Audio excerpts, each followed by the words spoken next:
NAWK's here? Heck, I put him on Pokemon Go, and he's already losing weight! There's a Snorlax nearby! Ironically, he's doing it by looking for the fattest Pokemon!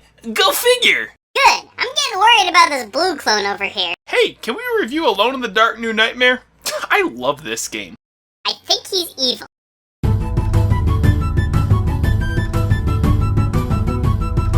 So, I'm really digging this Pokemon Go. Have y'all played it yet?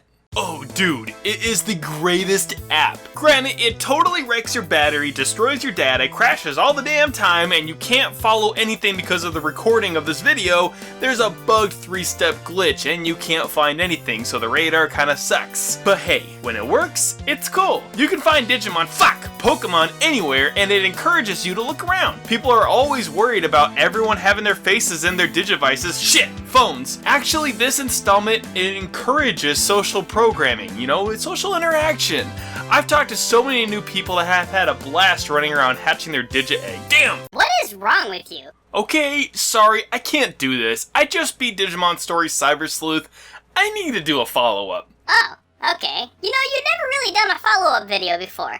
Well, this one is needed. Let's get back into the digital world. Okay, so shortly after releasing my review of Digimon Story Cyber Sleuth, or DSCS, boom, abbreviate that slut! Anyways, it was fun and completely compelled me into going all the way to the end. I thought I might have lost interest eventually, but on top of everything I said in the last video, let's add these redeeming factors. Mostly the story.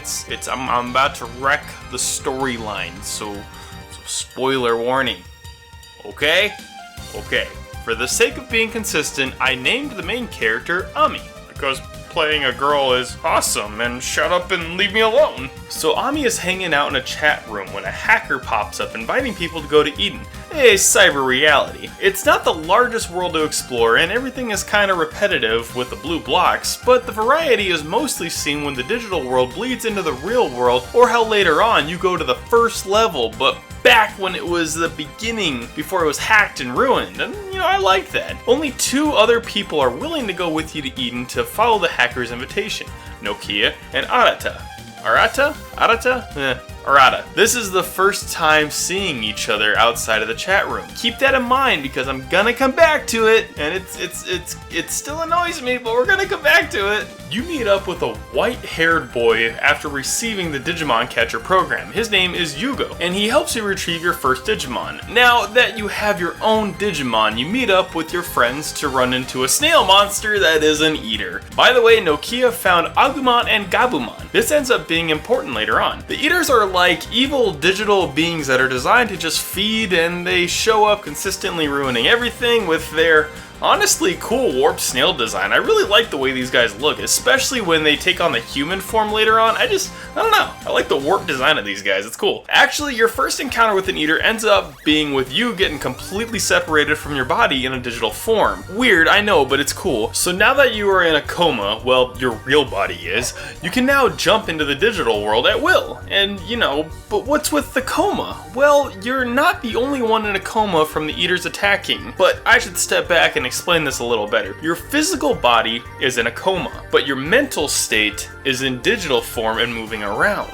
Does that make more sense? I hope it does, because that's the best I can do with it. So you're in a coma, but there are more victims that are in a coma from this accident, and it's called Eden Syndrome. No one knows if anyone will be able to recover from it, and if anyone has fallen sick, they're being kept secret from the public. Why are they being kept secret? Is there something naughty going on? There's probably something naughty going on. So when you wake up in the real world as your digital figure, Kyoko comes rolling in to save you, and oh, I love this woman so much. She's confident and gorgeous. Yeah, a fucking drawing. I know she's a drawing, I get it, but let me have my moment. Don't get me wrong, the fan service in this game is really tame compared to most creations, and Jesus, Fairy Tail, get a hold of yourself. Oh my god, it's even worse in the manga. Japan's fun. Anywho, Kyoko comes to rescue you, and turns out she's a detective investigating these cases and needs your help and abilities to save the world. Now the game opens up, you can go solve cases to get experience and more items, along with moving the story to the next chapter. A lot of the cases involve real-world mysteries, interactions with the digital world, and Digimon. I like this, it's really fun to see stuff like the air conditioning is busted and it turns out to be an ice Digimon screwing with the system. Eventually you take on the Kamishiro Enterprise, which runs Eden. Yugo is actually the ringleader of a bunch of hackers. They all join together to help figure out the secrets of the Enterprise. Rei Kishibe is the president of the company and reveals that Yugo is actually Yuko, who's been using Yugo's avatar, but Yugo is Yuko's brother, and he's in a coma because of the Eden syndrome. Don't worry, it gets more complicated. Turns out the digital world is starting to work its way into the real world, and eaters are attacking people. Rei is revealed to be a Digimon of the Royal Knights that was sent to Earth to destroy the human race to save the digital world. But at the same time, Agumon and Gabumon digivolve into Omnimon and reveal that they are also a Royal Knight who wants to protect the human race. So now Rei is actually Crusadermon, who's been corrupted, having fused with a human to be into the human world. She brings the Royal Knights into the human world and is actually the cause of all the digital world merging with the human world. Meanwhile, Suedo is working for Rei, but has his own goals. Who's Suedo? Well, he's been kind of showing up being creepy as all shit. Kyoko shows up and reveals herself to be Alphamon! The Royal Knights throw down and we jump into a parallel world to bring Ultra Force Vmon into the world to help fight off the bad Royal Knights. Because not all of them are bad, so you have some good ones with you, and the good ones team up, and Ultra Force Vmon's master is Rena, and she's a complete badass, other than the fact that her outfit is completely ridiculous as balls. And she legit fights like she fights with her Digimon. I fucking love it. Okay, so this story is super long and I'm not summarizing it well at all. Let's wrap this up. Arata eventually becomes a bad guy, merged with an eater, and is obsessed with power. You save him, Yuko joins up with you guys as well, and you find out that everyone together, you're this main party. This legitimately is my only gripe. I don't like this. This feels lazy and stupid and just oh fuck, okay. All of you, Arata, Nokia, Yugo, Yuko, and Ami were all the original 5 users of Eden back during the early days. You were the testers of Eden when Yugo was attacked by an eater and put into the coma. But nobody remembers! Fuck the coincidental holy shit! None of you knew each other and just happened to show up together. I understand Kyoko showing up and rescuing you and guiding you as she is Alphamon and knows what's going on. But what? All of you together? The odds! The mother-humping odds of that happening! It's okay, I'm back. We're good, we'll be okay. But Yugo and his digital body stayed in the body of King Drazel, the leader of the Royal Knights. He has been contaminated by an eater. So Yugo has stayed in his body to keep control of the eaters from dispersing all over the place and proceeding with their plans. Well, you say screw that shit and pull him out of the king just in time for Suedo to take over the king and become super powered. This fight really wasn't hard, like for the record, but I'm awesome at this game, so suck it. So now that he's defeated, Suedo has learned the errors of his way and takes all the eaters to a better place to stop them from hurting people. The world resets itself, I think, but you did too many jumps in your digital body and it's starting to fall apart. Everyone goes back to Earth and I think everything gets reset. Like no one died. Like everyone seems okay from what they said.